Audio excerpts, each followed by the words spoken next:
Light dependent reaction का student आखिरी step है फोटो फास्फोरिलेशन। अच्छा student, photophosphorylation is the combination of two term, एक है फोटो और एक है फास्फोरिलेशन। ठीक है, दो टर्म्स का कॉम्बिनेशन है फोटो फास्फोरिलेशन। अब इसमें होता है कि what do you mean by phosphorylation.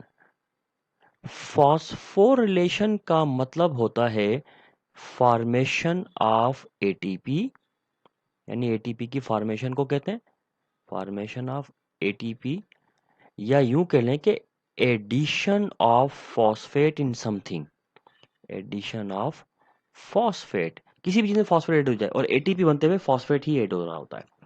अगर आपको याद हो एटीपी बनने का जो प्रोसेस है उसका रिएक्शन क्या होता है, सबसे पहले एक होता है एडीपी, एडिनोसिन डाइफॉस्फेट, और उसके साथ रिएक्शन करता है इनऑर्गेनिक फॉस्फेट और इसके रिजल्ट में बन जाता है एटीपी। लेकिन ये इनऑर्गेनिक फॉस्फेट जो है एनर्जी एब्जॉर्ब करके रिएक्शन करेगा, विदाउट एनर्जी नहीं करता, क्योंकि एडीपी एक स्टेबल मॉलिक्यूल होता है और इसको रिएक्ट करवाने के लिए इनऑर्गेनिक फॉस्फेट से एनर्जी देनी पड़ती है। तो इसका मतलब है एनर्जी एब्जॉर्ब करके ये इनऑर्गेनिक फॉस्फेट इस एडीपी के साथ रिएक्ट कर लेके एटीपी बना लेगा, और बाद में जब इस एटीपी को रिमूव करेंगे इस एडीपी से, तो जो एनर्जी इसने एब्जॉर्ब की थी वो रिलीज कर देगा, और वही एनर्जी हमारी बॉडी में काम आती है। अब सवाल ये कि फोटो फास्फोरिलेशन क्यों है। फास्फोरिलेशन समझ में आ गया, फॉर्मेशन ऑफ एटीपी, एटीपी बन रहा है फास्फोरिलेशन, और या एडिशन ऑफ फॉस्फेट तभी फास्फोरिलेशन। इसको फोटो फास्फोरिलेशन इसलिए कह रहे हैं कि जैसा कि मैंने अभी आपको बताया कि एटीपी बनते हुए इस फॉस्फेट को अगर एडीपी के साथ अटैच करना है तो एनर्जी चाहिए। अब हमें ये देखना है कि वो एनर्जी का सोर्स क्या है, और हमें पता है कि इस पूरे के पूरे प्रोसेस में इलेक्ट्रॉन ट्रांसपोर्ट चेन में पढ़कर आए हैं, जो एनर्जी का सोर्स है वो लाइट एनर्जी है।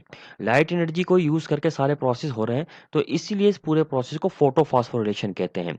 मतलब फॉर्मेशन ऑफ एटीपी का एक एटीपी फॉर्मेशन का एक ऐसा प्रोसेस कि जिसमें एडीपी और इनऑर्गेनिक फॉस्फेट को रिएक्ट करवाने के लिए जो एनर्जी है वो अगर लाइट से आती है, तो इस पूरे प्रोसेस को फोटो फास्फोरिलेशन कहते हैं। Formation of ATP in the presence of sunlight is called photo phosphorylation. ये आपको याद होगा कि आपके जो इस चैप्टर का पहला पहला पेज है उसके ऊपर ये जो फास्फोरिलेशन की 3 टाइप्स लिखी हुई हैं जिसको हमने स्किप कर दिया था, ये एक टाइप उसकी आ गई है, बाकी 2 टाइप भी आगे आने वाली हैं। अच्छा स्टूडेंट, अब देखिए फोटो फास्फोरिलेशन का प्रोसेस कैसे होगा।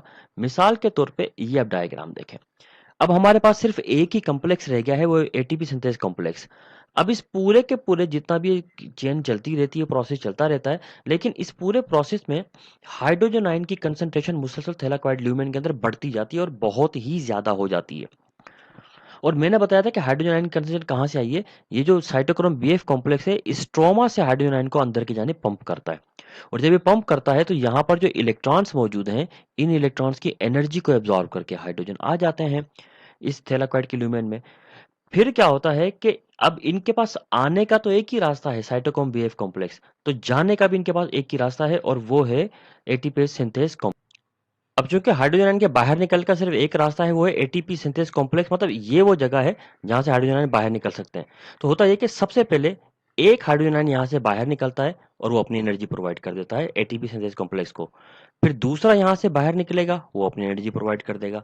फिर तीसरा हाइड्रोजन आयन यहाँ से बाहर निकलेगा, अपनी एनर्जी प्रोवाइड करेगा, और इस तरह हर 3 हाइड्रोजन आयन के एटीपी सिंथेस कॉम्प्लेक्स से बाहर निकलते हुए एक एटीपी का मॉलिक्यूल बन जाता है, यानी फास्फोरिलेशन हो जाती है। अब कंटिन्यूअसली यहां से मतलब साइटोक्रोम बीएफ कॉम्प्लेक्स जो है कंटिन्यूअसली क्या होगा कि वो हाइड्रोजन आयन को अंदर की जाने पंप करता रहेगा, यहां से अंदर आते रहेंगे और यहां से बाहर जाएंगे। मतलब साइटोक्रोम बीएफ कॉम्प्लेक्स इस स्ट्रोमा से थैलाकोइड ल्यूमेन के अंदर हाइड्रोजन लेकर आ रहा है, और एटीपी सिंथेसिस कॉम्प्लेक्स इस ल्यूमेन से दोबारा स्ट्रोमा के अंदर लेकर जा रहा है। लेकिन फर्क ये है कि जब साइटोक्रोम बीएफ कॉम्प्लेक्स से हाइड्रोजन आयन पंप होके अंदर आ रहे होते हैं, तो अंदर आने के दौरान वो इलेक्ट्रॉन्स की इस एनर्जी को एब्जॉर्ब करके आते हैं, तो मतलब वो हाइड्रोजन आयन एनर्जाइज होते हैं।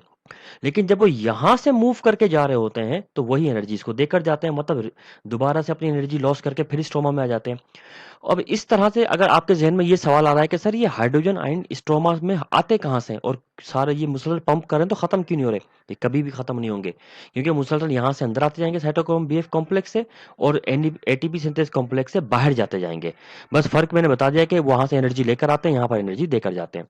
और यहाँ से जो ये हाइड्रोजन आयन एनर्जी लेकर आते हैं, ये चूंकि यहाँ से एनर्जी आ रही है यहाँ से फोटो सिस्टम 2 से, तो ये लाइट एनर्जी होती है।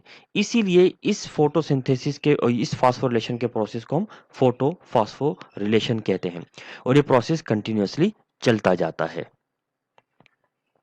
स्टूडेंट, अब आपके पास लाइट डिपेंडेंट रिएक्शन मुकम्मल हो चुके हैं, और इस रिएक्शन के मुतालिक कोई भी किसी भी किस्म का कोई भी सवाल हो, आप कमेंट बॉक्स में पूछ सकते हैं। वीडियो को लाइक कीजिएगा, चैनल को सब्सक्राइब कीजिएगा। शुक्रिया।